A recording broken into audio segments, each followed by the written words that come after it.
시간 여러분과 함께 아버지의 심령이라는 제목으로 하나님의 말씀을 듣고자 합니다. 한번 따라해 보실까요? 아버지의 심정. 아버지의 심정.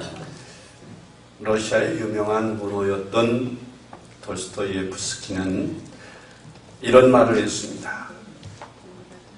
사람이 하나님을 등질 때 모든 것을 등진다. 이 말은 사람들이 하나님을 떠나는 그 순간에 자신의 의와 거룩, 건강과 기쁨, 평안과 행복, 심지어 자기의 생명과 자신까지도 등지게 된다는 것을 말씀하는 것입니다. 해를 등지면 어둠을 안게 됩니다. 해를 등지고 어둠을 없앨 수는 없는 것입니다. 어둠을 없애려면 해를 안아야 합니다. 하나님을 등질 때 우리는 이 세상 어디서 와서 왜 살며 어디로 가는지를 알지 못한 채 흑암 가운데 방황하게 되는 것입니다.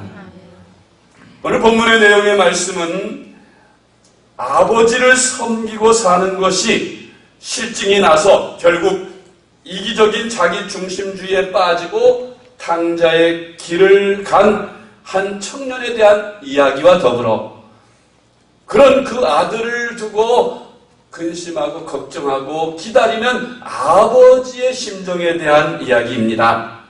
오늘 본문 말씀에 보면 이 둘째 아들인 탕자가 왜 인생의 길을 버렸습니까? 그 둘째 아들이 왜 아버지 안에서 그 만족하고 풍성하고 부족함이 없는 삶을 지루하게 생각하고 권태를 느끼고 아버지의 품을 떠나게 되었을까요?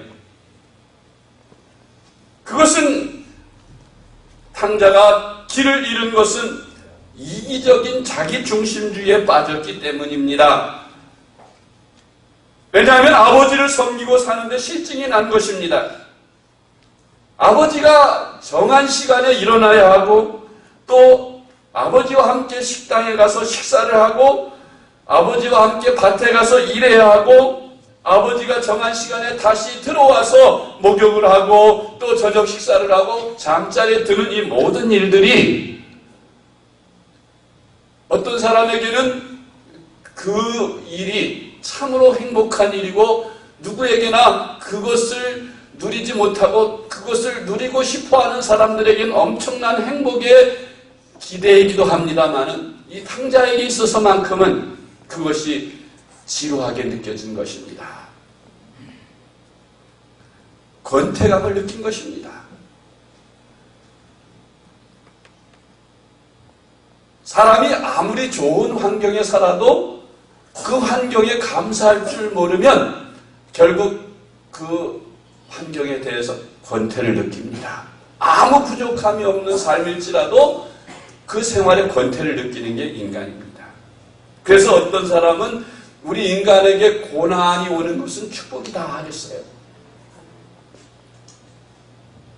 우리가 매일 오늘날과 같이 하늘이 파랗고 맑은 가을 날씨, 맑은 하늘, 맑은 햇빛 이런 것만 매일 느낀다면 아마 아이고 지루해 죽겠네 할 겁니다. 그것에 감사함을 모를 겁니다. 그저 열흘, 20날, 한 달 지속되는 그 장마 속에 해를 볼 수 없고 습기와 그 우중충충한 장마철을 지나고 난 다음에 이런 화창한 파란 하늘과 햇볕이 아름답게 느껴지고 감사하게 느껴지는 것처럼 우리의 삶이 늘 아버지 안에서 행복하고 감사하고 즐겁고 기쁘면 처음엔 그것이 행복하고 기쁨인 줄 알았지만 반복되는 그 행복 속에서는 그 행복이 행복으로 느껴지지 않고 지루함으로 느껴지게 됩니다. 그것을 우리는 매너리즘이라 합니다. 그 삶의 권태를 느끼는 것이죠.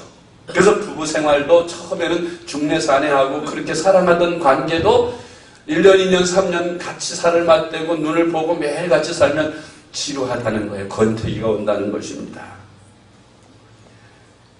탕자가 길을 잃게 된 원인은 바로 이런 자기중심주의, 권태를 느끼기 때문이라는 것이죠. 감사하는 마음을 잃어버렸기 때문에 그래서 그는 자기 마음대로 하고 싶은 그런 욕망이 생겨났어요. 마치 에덴 동산에서의 아담과 하와가 범죄한 이유와 같은 것입니다. 여러분, 에덴 동산에서의 아담과 하와가 왜 범죄했겠습니까? 거기에 뭐가 부족한 게 있었어요? 모든 필요가 다 채워지는 그러한 살기 좋은 에덴 동산에서 왜 하나님을 배반하고 죄를 범했을까요? 그것은 이 탕자의 죄와 같은 죄인 것입니다. 내 중심대로 살고 싶다.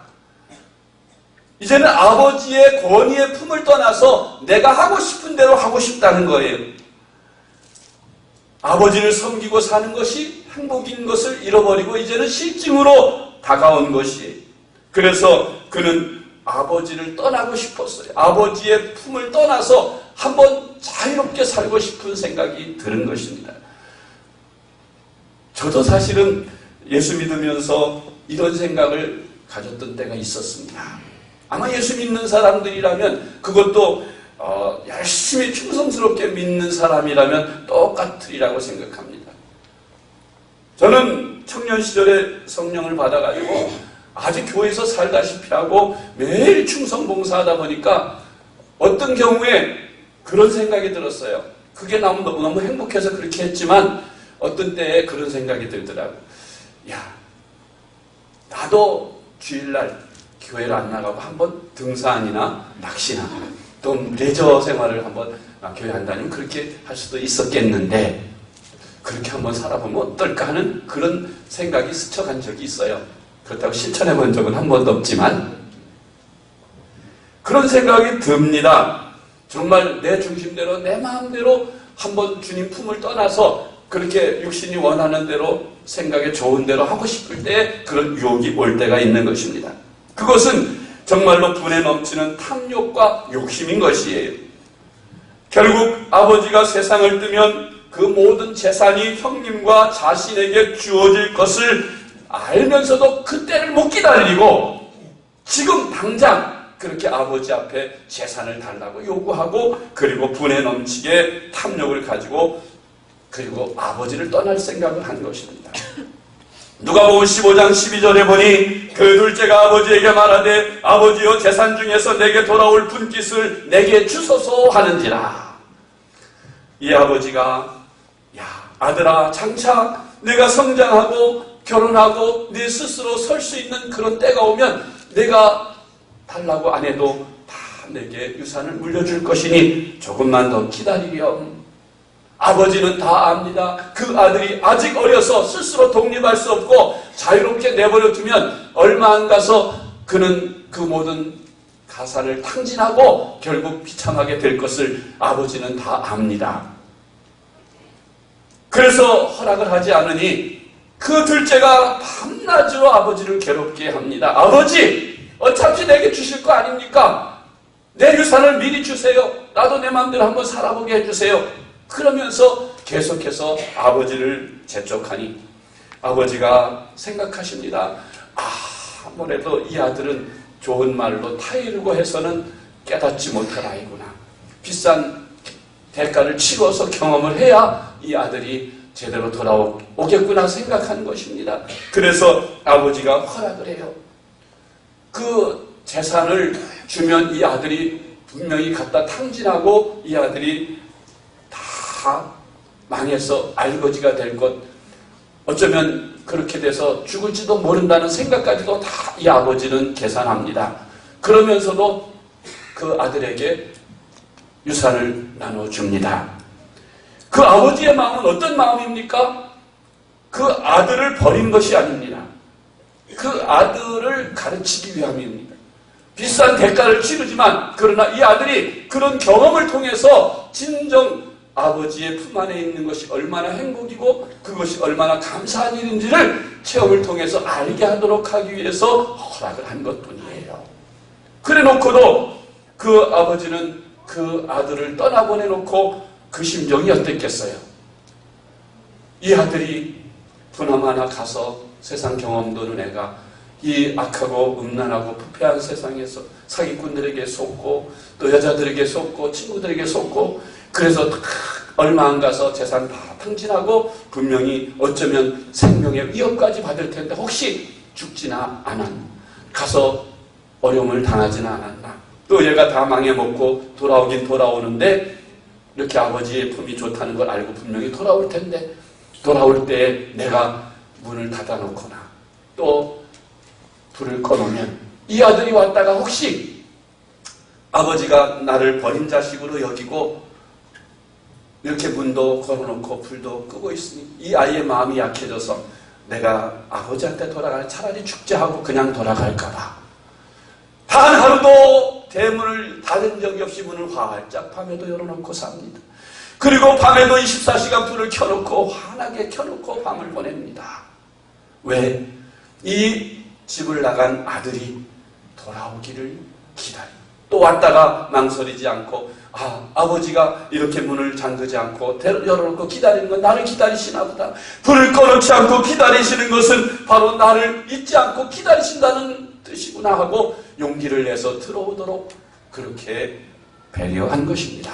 여러분, 하나님은 우리가 하나님의 품을 떠나서 세상 길로 나갔을지라도 하나님은 항상 기다리고 계신 줄 믿으시기 바랍니다. 우리 예수 믿는 사람들 때때로 믿다가 타락한 사람들을 봅니다. 제가 전도의 대상으로 삼고 찾아가는 사람들 중에도 그런 분들이 계셔요. 옛날에 열심히 정말 충성스럽게 섬기던 사람들이 어느 순간에 길을 잃고 방황하면서 헤매는 분들이 있습니다. 완전히 탕자의 그 꼴 성경에 기록한다고 똑같아요. 그 모습이 똑같습니다. 그런 사람들을 다시 회복시켜서 주님 아버지 품에 돌이킨다고 하는 것이 결코 쉬운 일은 아니지만 저는 제가 그렇게 그런 사람들을 찾아가는 그 정성이면 차라리 새로운 사람들 찾아가면 아마 더 예수 잘 믿을지 몰라요. 그 정성 매일 일주일에 한 번 이상 찾아가고 또 찾아가고 또 찾아가고 그렇게 약속을 수십 번 어겨도 계속 찾아가는 이유는 아버지의 심정을 알기 때문입니다. 아버지의 심정이 어떻다는 걸 알기 때문에 하나님 아버지는 그 잃어버린 자식을 어찌 생각하겠습니까? 그 잃어버린 자식에 대해서 우리들은 그렇게 생각하죠. 에이, 그 잃어버린 자식, 그 교회 떠난 자식, 뭘 하나님 그런 지옥에 나가게 내버려 두시지, 뭘 그렇게 관심을 가지시나. 교회 안에 있는 우리 예수 믿는 사람, 잘 믿는 사람, 충성스러운 사람들이나 복 주시고 행복하게 하시지, 그런 생각을 갖기 싫습니다. 이 큰아들이 그러지 않았습니까? 여러분, 이 성경에 나오는, 본문에 나오는 큰아들은 항상 그렇게 생각을 했어요. 둘째 동생은 자기 몫을 달라 그러고 재산을 가지고 떠났지만 이 첫째는 그런 생각을 갖지 않았어요. 그냥 아버지 밑에서 그저 열심히 아버지를 도우면서 섬기면서 그렇게 살았습니다. 정말 어찌 보면 큰아들은 아버지 속도 안 썩이는 착한 그런 아들 같습니다. 둘째 아들은 그야말로 아버지를 거역하고 아버지를 떠난 그런 탕자입니다. 그런데 이 아버지의 마음은 우리가 생각할 때 상식적으로 아버지를 섬기며 아버지 밑에서 충성하는 아들을 극진히 사랑하고 돌보시고 그럴 것만 같은데 이 아버지의 마음은 이 아들보다는 집을 나간 탕자를 더 생각하는 거예요. 둘째 아들을 늘 생각하는. 보면 그 형이 볼 때, 맏아들이 볼 때 안타까울 정도로 너무 그 집 나간 아들을 집착하는 모습을 보면서 속으로 분통이 터지기도 합니다. 아버지는 그까지 집 나간 동생 지목 가지고 나가 지멋대로 살겠다고 하는 놈 죽든지 살든지 내버려 두시지 왜 저렇게 불도 안 끄고 밤 도둑이나 들어오면 어떻게 문을 대문을 맨날 활짝 열어놓고 살고 또 날만 시간만 되면 삐끔이 그저 동구밖까지 할 일 없이 걸어갔다가 쭉 쳐다보시다가 멀거니 계시다 들어오시고 큰아들은 압니다. 아버지가 왜 저러시는지. 그렇지만 한 번도 그 아버지의 마음을 이해하고 아버지의 마음을 흡족하게 해드리는 그런 효자는 되지 못했어요. 아버지를 떠나지 않고 아버지 품에 있었지만 그런 면에서는 어떻게 볼 때 효자라고 생각할지 모르지만 진정한 효자란 아버지의 심정을 알고 아버지의 마음을 흡족하게 해드리는 사람이 진정한 효자인 줄로 믿습니다. 그 아버지가 어떤 아버지입니까? 그 아버지가 그 집 나간 아들을 늘 기다리고 돌아올 때를 간절히 기다리고 염려하고 근심하고 단 하루도 편안하게 주무시지 못하고 편안하게 음식을 드시지 못하는 그런 아버지입니다. 그 둘째 아들은 어찌 됐어요? 아버지가 생각한 그대로 그 아들은 그 가산을 가지고 나가서 얼마 안 있어서 다 탕진했어요. 처음에는 돈이 있으니까 친구도 많이 생깁니다. 와서 알랑거립니다. 여자들도 많이 생깁니다. 뭐 그냥 간이라도 빼줄 듯이 막 와서 알랑거리고 그러니까 아첨을 하니까 그냥 거기에 좋아서 기분 막 씁니다. 돈을 막 씁니다. 그냥 막 나눠줍니다. 돈 많은데 뭐. 물 쓰듯 쓰는 돈, 벌지는 않고 쓰는 돈, 제 아무리 유산이 많은들 그거 몇 년이라고 하겠습니까? 얼마 안 돼서 금방 다 탕진해버려요. 돈이 있을 때는 그렇게도 그 친구들이나 여자들이 자기를 위해서 대신 죽어줄 것 같이 알랑거리고 아첨하고 그러던 것들이 돈이 없으니까 그렇게 냉정하게 외면할 수가 없습니다. 돈 떨어지니까 그야말로 끈 떨어진 연과 같아서 아무도 그를 간섭해주지 않아요. 그가 돈이 없어서 먹을 것이 없는데도 잘 것이 없는데도 잠자리 하나 제공해주는 친구놈이 없습니다. 그 같이 잠자자고 그렇게 늘 자자고 제쳐가던 여자들 어디론지 다 사라져버리고 본 척도 하지 않습니다. 문전박대합니다. 찾아가면. 그게 세상이에요. 또 취직자리 하나 마련해 줄 친구가 있을 줄 알았는데 가서 취직이라도 해서 배는 고프고 헐벗고 그러니까 이제 취직이라도 해서 돈을 벌겠다고 일자리를 알아보니 여러분 취업이 어디 그렇게 쉽나요? 옛날이나 지금이나 취업하는 게 보통 일이 아니에요. 힘들어요. 그러니까 찾다 뭐 이 둘째 아들이 뭐 배운 기술이 있어요. 맨날 아버지 돈 가지고 하는 짓이 맨날 먹고 마시고 노는 것밖에 없으니까 취직도 안 돼요. 그래서 겨우 찾은 게 그래도 자기 아버지 집에 있을 때 농사일을 좀 도운 게 있어가지고 돼지 치는 건 좀 할 줄 알거든. 그래서 돼지 치는 집에 가서 취직을 부탁했는데 그것도 일자리가 마땅치가 않아. 그 주인이 하는 말이 그대를 내가 쓰면 그대를 재워줄 방도 없고 또 그대를 먹일 식량도 모자라. 자네를 채용할 수 없는 이미 티오가 꽉 찼어. 사람들이 많아. 돼지칠 사람들이 자네 필요가 없어. 그러니까 너무 배가 고파서 사정을 합니다. 잠잘 자리가 없으면 돼지가 자는 돼지우리도 좋습니다. 비만 안 맞게 눈만 피하게 해주세요. 먹을 것이 없다면 돼지들이 먹는 취업열매 꿀꿀이죽이라도 좋습니다. 그거라도 먹게 해주세요. 하도 딱해서 그 주인이 그렇게까지 원하니까 그러면 그렇게 하라고. 그리고 들에 나가서 돼지치게 합니다. 그 돼지하고 하루 종일 뜯어 먹이고 그리고 돼지들이 자는 데서 같이 자고 또 돼지들이 먹는 거 그거 같이 나눠 먹고 그러니 완전 몸만 사람이지 얼굴 모습이나 모든 뭐 세수를 제대로 합니까? 목욕을 제대로 합니까? 옷에는 돼지똥 투성이고 냄새 돼지예요. 똑같은 돼지가 됩니다. 사랑하는 성도 여러분, 하나님을 떠난 사람 세상 방탕하게 세상 것을 향해 가는 사람들은 결국 돼지가 됩니다. 짐승같이 됩니다. 타락하고 방탕해서 그렇게 돼요. 그게 끝입니다. 그렇게 결국 망하고 마는 거예요. 제가 많이 봤습니다. 간증하는 사람들 돌아다니면서 간증하는 은혜롭다고 해서 좀 교훈 얻으라고 이 교회 저 교회에서 그 전문 간증이들을 부르는데 그 간증이들은 하나같이 다 똑같아요. 스토리가 다 똑같아요. 좀 환경은 달라도 맥락은 똑같아요. 그게 뭡니까? 드라마처럼 똑같아요. 예수 적당히 엉터리로 믿다가 그래서 또 예수 그렇게 엉터리를 믿다가 결국 주일 성수도 제대로 못하고 온전한 11조 생활도 못하고 적당히 사는데 그러다가 이제 사업이 망하고 쫄딱 망해서 그래가지고 이제 아무것도 없는 빈털터리가 되고 배가 굶주리게 돼 다 망하게 된 상태에서 기도원에 가가지고 뭐 3일을 금식했느니 일주일을 금식했느니 하죠. 그건 똑같아요. 길이나 가서 3일째나 일주일째 주님 만나지요. 주님의 음성이 들립니다. 그래서 주님의 음성 듣기를 말씀을 들으니까 베드로의 오병이 금을 던놓고 순종하는 그 말씀을 듣고 내가 11절을 못했구나, 주일 성수를 못했구나.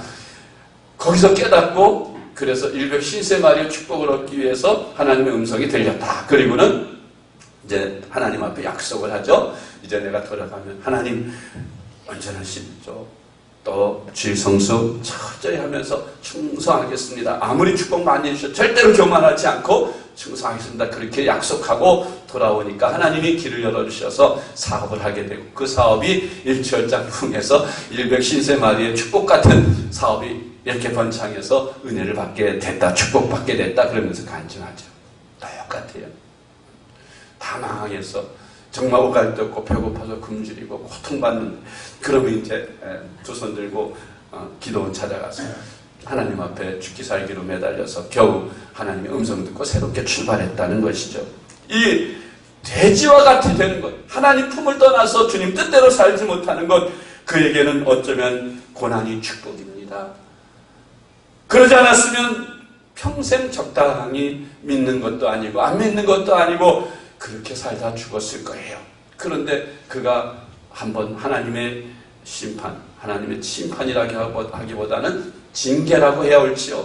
징계의 채찍을 맞고서야 비로소 정신을 번쩍 차리고 하나님 앞에 적극적으로 돌아서서 철저히 믿는 그런 사람으로 바뀌어지는 것입니다.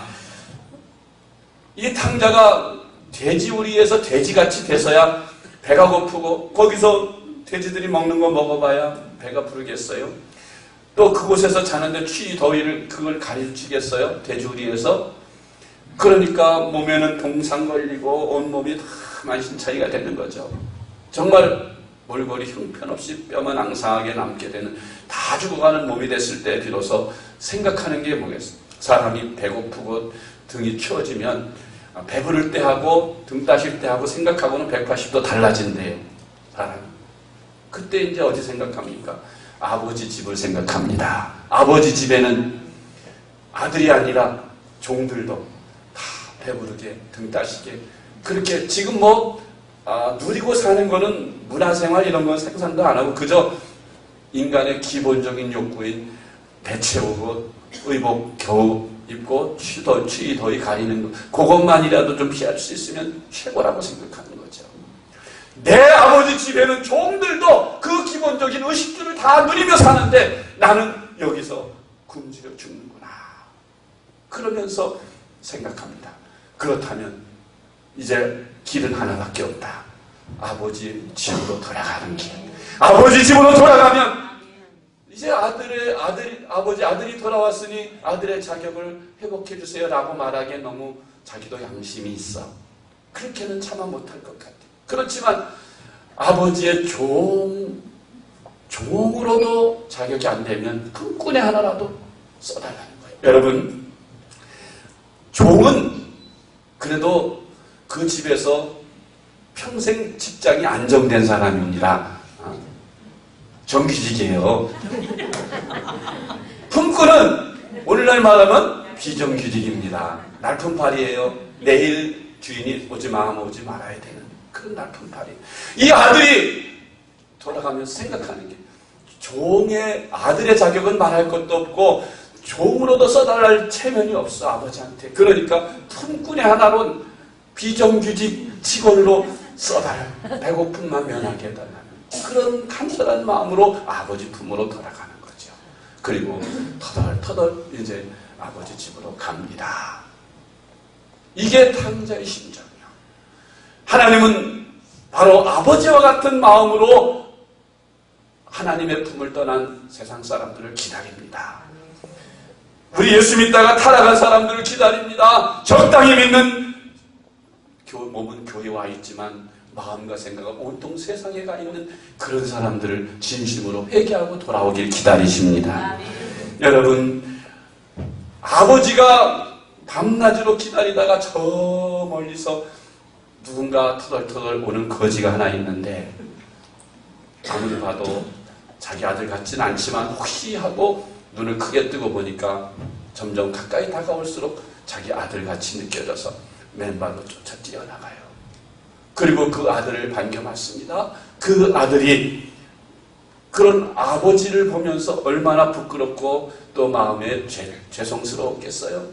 그래서 아버지 품에도 못 안기고 그 앞에 덥석 엎드려서 무릎을 꿇는 게 아니라 벌써 엎드려서 아버지라고도 못하고 눈물을 흘리면서 용서해 주세요.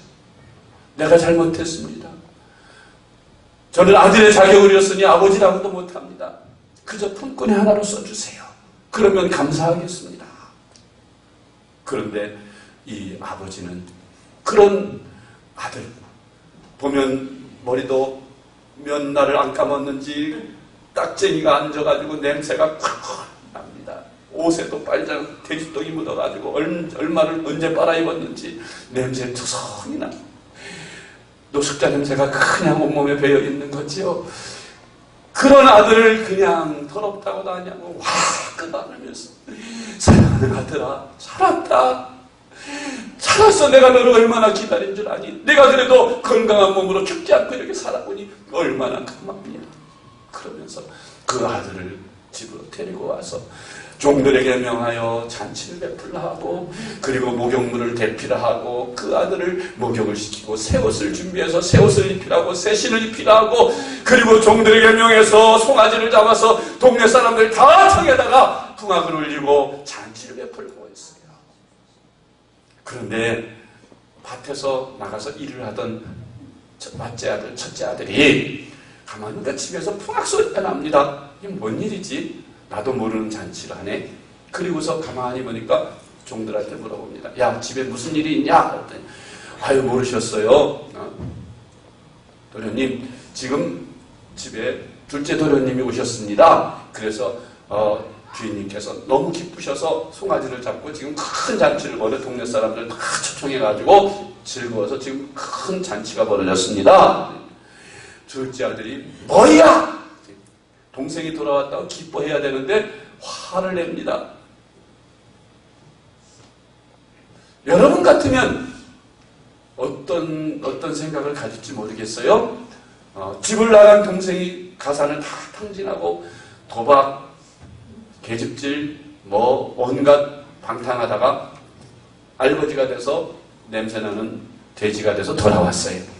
그런 동생을 두고 여러분의 아버지가 그 아들을 기뻐 맞는다면 여러분들은 어떻게 생각합니까? 근데 성경이 잘 기록했어요. 보세요.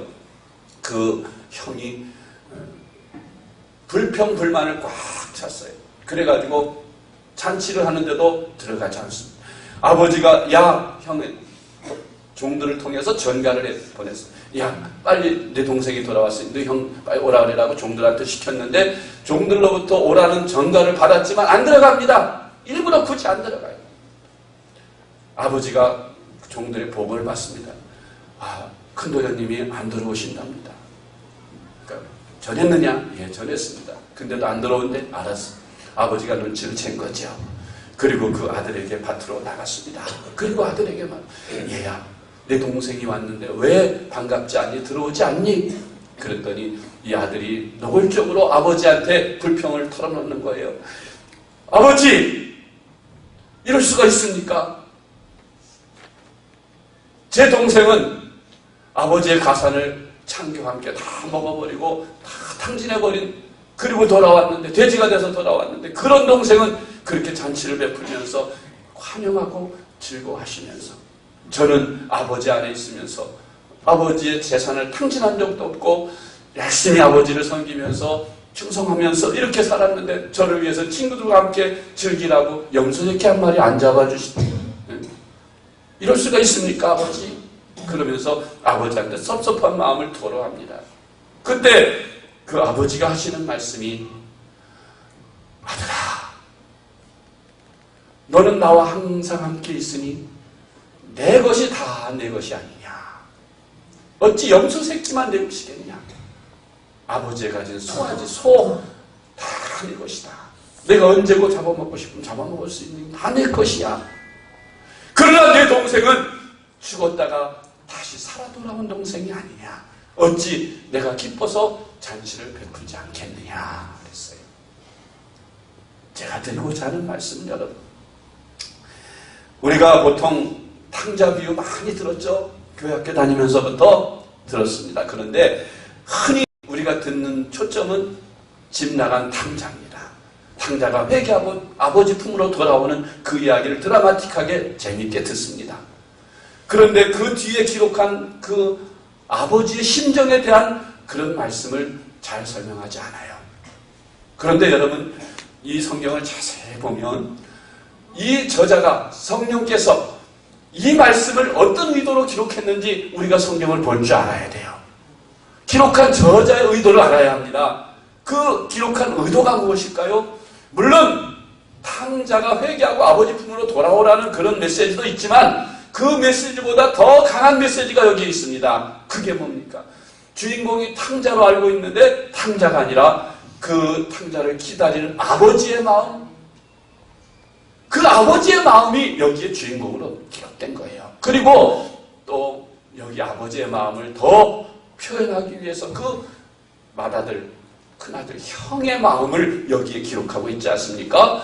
그 기록을 탕자로서 끝낸다면 잔치로 끝나야 되는데 그 뒤에 형이 불평하고 아버지한테 하는 그 이야기가 아버지가 말씀하시는 그 말씀이 기록되어 있어요. 그건 무슨 뜻이겠어요? 저는 이 말씀을 보면서 아주 강력하게 이 메시지를 받았습니다. 그게 뭡니까? 이 첫째 아들이 나는 아버지 앞에 효자 아닙니까? 그러는 거예요.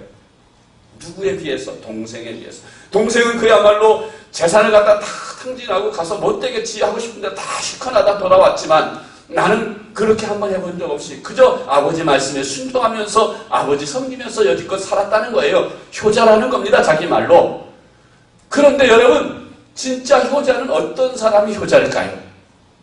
물론 아버지 앞에 떠나지 않은 것도 효자는 효자입니다만은 그러나 진짜 아버지의 마음을 흡족하게 해드리는 그런 효자는 아닙니다. 아버지의 마음도 이해 못하는 그런 아들은 진정 아버지의 마음을 기쁘시게 해주지 못합니다. 아버지의 마음을 기쁘시게 해드리는 자식은 물질이 아니에요. 뭡니까? 그 마음을 이해하는 것입니다. 아버지의 심정을 이해하고 아버지가 어떻게 하면 기뻐하실까? 그걸 생각하는 거예요. 예를 들게요. 정말 효자가 있었어요. 아버지를 사랑하고 어머니를 사랑합니다. 근데 시골이 고향이에요.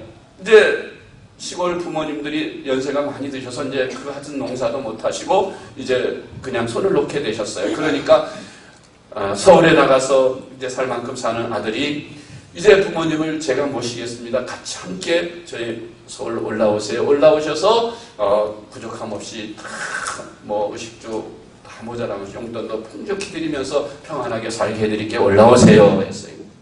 근데 사실은 그 부모님들은 서울에 와서 그 아무도 친구도 없는 그런 곳에 아파트에서 밖에도 못 나가고 뭐 배운 것도 별로 없으시고 오직 일밖에 모르시고 살으셨으니까 뭐 세상을 모르죠.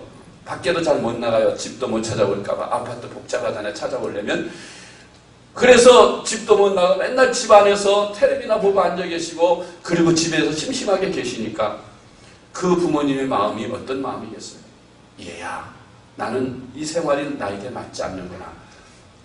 나는 시골에 내려갈란다. 시골에 가면 친구들도 있고 밭도 있고 논도 있고 내가 하고 싶은 일 하면서 그렇게 살다 죽기를 원한다. 그러면서 시골 가기를 원하는 거예요. 안 돼요. 아버지, 어머니, 만약에 아버지, 어머니가 고향으로 내려가시면 사람들이 다 나 나쁜 놈이라고 불효자라고 욕합니다. 부모님도 안 모시고 연로하신 부모님들 홀로 살게 내버려 둔다고 저를 욕해요. 저 불효자 만드시려면 내려가세요. 그렇지만 저를 위하신다면 계셔주세요. 여러분, 그 자식이 효자입니까? 불효자입니까?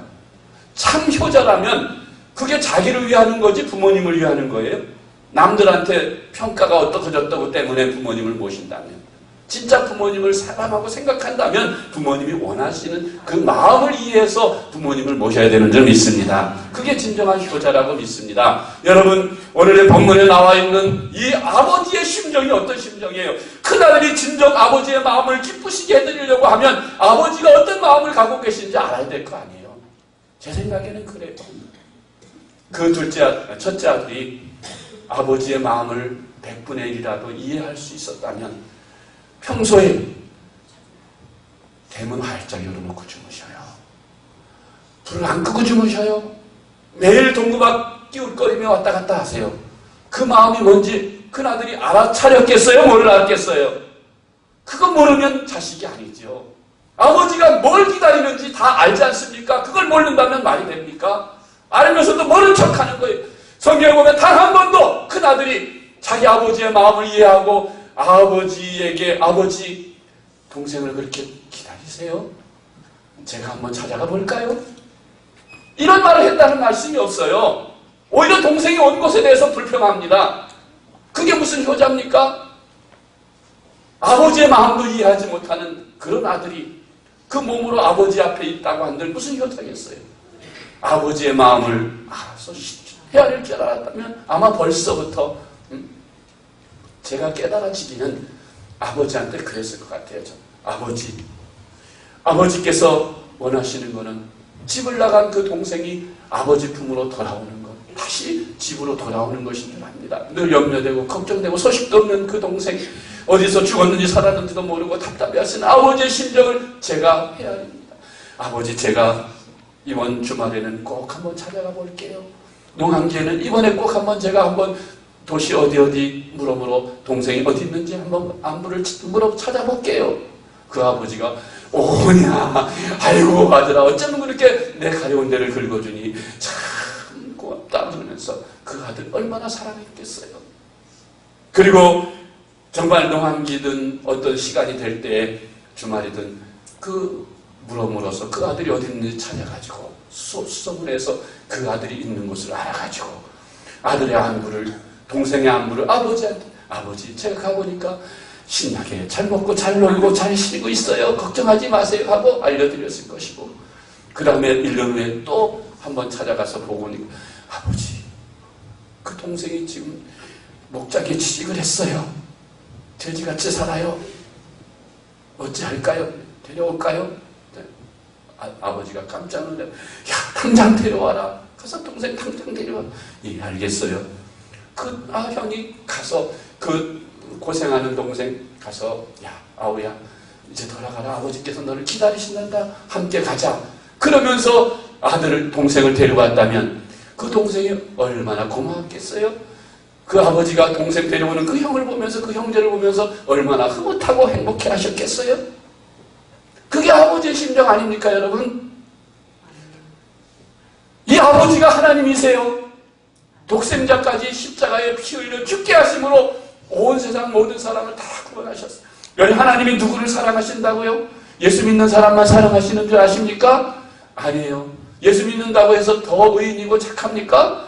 예수 믿는 사람들이나 예수 안 믿는 사람들이나 다 똑같이 죄인이에요. 다만 하나님이 우리에게 은혜를 주셔서 우리가 먼저 예수님을 알고 예수님을 믿게 된 것뿐이에요. 하나님이 저와 여러분을 먼저 부르신 것은 우리를 먼저 불러 아직까지 세상에서 하나님을 몰라 하나님의 품을 떠나 불행하게 살고 있는 저들을 인도하라고 먼저 부르신 것밖에는 우리가 저 세상 사람들, 교회 밖에 있는 사람들보다 잘난 건 아무것도 없습니다.